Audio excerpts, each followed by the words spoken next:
శ్రీరామనవమిని పురస్కరించుకుని శ్రీరామ శోభాయాత్ర హైదరాబాద్ లో ఉత్సాహంగా సాగుతోంది. మరిన్ని వివరాలు మా ప్రతినిధి పవన్ అందిస్తారు. శ్రీరామనవమి సందర్భంగా హైదరాబాద్ లో శ్రీరాముడి శోభాయాత్ర వైభవోపేతంగా కొనసాగుతుంది. మధ్యాహ్నం సీతారాం బాగ్ లోని ఆలయం నుంచి ప్రారంభమైనటువంటి శోభాయాత్ర ప్రస్తుతం జుమ్మెరాత్ బజార్ వరకు చేరుకుంది. ప్రస్తుతం మనం చూడొచ్చు, భారీ సంఖ్యలో రామభక్తులు ఇక్కడికి చేరుకొని అడుగడుగున రాముల వారికి ఘన స్వాగతం పలుకుతున్నారు. అందుకు తగ్గట్లే అధికార యంత్రాంగం కావచ్చు, పోలీసులు కావచ్చు, భారీ బందోబస్తు ఏర్పాటు చేసినటువంటి పరిస్థితి అయితే ఉంది. మనం చూడొచ్చు, శ్రీరాముడు ఒక చేతిలో విల్లును మరో చేతిలో బాణాన్ని పట్టుకొని వస్తున్నటువంటి దృశ్యాలు అయితే మనకు స్పష్టంగా కనిపిస్తున్నాయి. మధ్యాహ్నం 1 గంట సమయంలో సీతారాం బాగ్ లోని ఆలయం నుంచి ప్రారంభమైనటువంటి ఈ శోభాయాత్ర అయితే కొనసాగుతూ వస్తుంది. ఇప్పటివరకు మంగళాట్ మీదుగా పురాణాపూల్ నుంచి బోయిగూడ కమాన్ మంగళాటు పురాణాపూల్ నుంచి జుమెరాత్ బజార్ వరకు చేరుకుంది. దీని తర్వాత ఇక్కడ నుంచి బేగం బజార్, ఆ తర్వాత ఎంజే మార్కెట్, కోటి నుంచి సుల్తాన్ బజార్ లో ఉన్నటువంటి హనుమాన్ వ్యాయామశాల వరకు చేరుకొని అక్కడ ముగుస్తుంది. ఈ ప్రక్రియ అంతా పూర్తయ్యేసరికి దాదాపుగా రాత్రి 9 నుంచి 10 గంటల వరకు పట్టే అవకాశం ఉంది. అందుకు తగ్గట్టే పోలీసులు భారీ ఏర్పాట్లు చేశారు. ఈ ప్రాంతం అంతా కూడా ట్రాఫిక్ దారి మళ్లింపులు ఉంటాయని చెప్పి ఇప్పటికే పోలీసులు అయితే స్పష్టం చేశారు.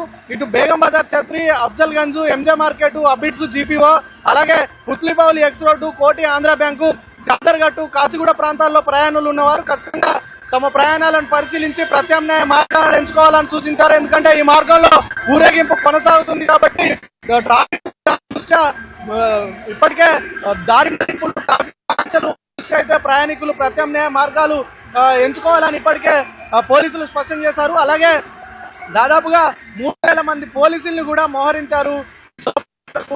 బందోబస్తు ఇలాంటి అవాంఛనీయ ఘటనలు జరగకుండా మహిళా భక్తులు కూడా పెద్ద ఎత్తున పాల్గొనే అవకాశం ఉన్న నేపథ్యంలో ఊరేగింపులో స్ట్రీమ్స్ మఫ్టీలో ఉన్న పోలీసులు ఎప్పటికప్పుడు పర్యవేక్షిస్తున్నారు. అలాగే డ్రోన్ కెమెరాలతో పాటు సీసీటీవీలో కెమెరాలతో ఎప్పటికప్పుడు పోలీసులు అయితే పరిశీలిస్తూ బందోబస్తు ఏర్పడినటువంటి పరిస్థితి ఉంది. అలాగే ఎక్కడ కూడా ఊరేగింపు ఈ శోభయాత్రలో పాల్గొనే భక్తులకు ఇబ్బందులు లేకుండా ఎండాకాలం కావడంతో అక్కడక్కడ అడుగడుగున ఉత్సవ కమిటీ సభ్యులైతే మంచినీటి సదుపాయాలను ఏర్పాటు చేశారు. జ్యూసులు ఇస్తున్నారు, అలాగే పండ్లను కూడా అందిస్తూ ఉన్నారు, అన్నదానం కూడా చేస్తూ ఉన్నారు. భక్తులకు ఎలాంటి ఇబ్బందులు లేకుండా భాగ్యనగర శ్రీరామనవమి ఉత్సవ సమితి సభ్యులు పూర్తిగా ఏర్పాట్లు చేశారని చెప్పుకోవచ్చు. అయితే మధ్యాహ్నం సీతారాం బాగ్ లో ఉన్నటువంటి ఆలయంలో శ్రీ సీతారామ చంద్రమూర్తి సీతాదేవిల కళ్యాణ క్రతువులో గవర్నర్ శివప్రతాప్ శుక్లా పాల్గొన్నారు.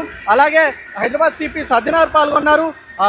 గవర్నర్ జెండా ఊపి ఈ శోభయాత్ర ప్రారంభించిన తర్వాత అయితే శోభయాత్ర కొనసాగుతూ ప్రస్తుతం జుమెరాత్ బజార్ వరకు అయితే చేరుకుందని చెప్పుకోవచ్చు. అయితే శ్రీరాముడు ధర్మానికి ప్రతీక, సీతమ్మ తల్లి పవిత్రతకు ప్రతీక అయితే ఈ శోభయాత్ర భక్తి ఐకమత్యానికి నిదర్శనంగా నిలుస్తుందంటూ కూడా ఇప్పటికే గవర్నర్ చెప్పినటువంటి స్పష్టం చేశారు.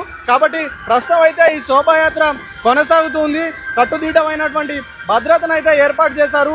ఇతర మతాలకు సంబంధించినటువంటి ప్రార్థనా మందిరాలు ఉండడంతో ఈ ప్రాంతం అంతా కొంత సున్నితంగా ఉంటుంది కాబట్టి ఎక్కడ ఎలాంటి ఇబ్బందులు తలెత్తకుండా అయితే పోలీసులు పటిష్ట బందోబస్తు ఏర్పాటు చేశారు. మనం చూడొచ్చు విజువల్స్ లో పోలీసులు భారీ బందోబస్తు ఏర్పాటు చేశారు. ట్రాఫిక్ ఆంక్షలు అయితే కొనసాగుతున్నాయి. ప్రస్తుతం అయితే జుమెరాత్ బజార్ వరకు అయితే శోభాయాత్ర చేరుకుంది. దాదాపు ఇక్కడ నుంచి ఇటు బేగం బజార్, ఛత్రి, ఆ తర్వాత ఎంజే మార్కెట్, కోటి మీదుగా సుల్తాన్ బజార్ లో ఉన్నటువంటి హనుమాన్ వ్యాయామశాల వరకు ఈ శోభయాత్ర చేరుకొని వ్యాయామశాల దగ్గర అయితే ముగుస్తుంది. ఈ ప్రక్రియ మొత్తం పూర్తయ్యేసరికి దాదాపుగా రాత్రి 9 నుంచి 10 గంటల వరకు అయ్యే అవకాశం ఉంది. ఈ రోజు ఉదయం 9 గంటల నుంచి కూడా రాత్రి 9 దాటే వరకు కూడా ఈ ట్రాఫిక్ ఆంక్షలు అమల్లో ఉంటాయని పోలీసులు అయితే స్పష్టం చేశారు. కెమెరామెన్ బాలాజీతో పవన్, ఈటీవీ న్యూస్, హైదరాబాద్.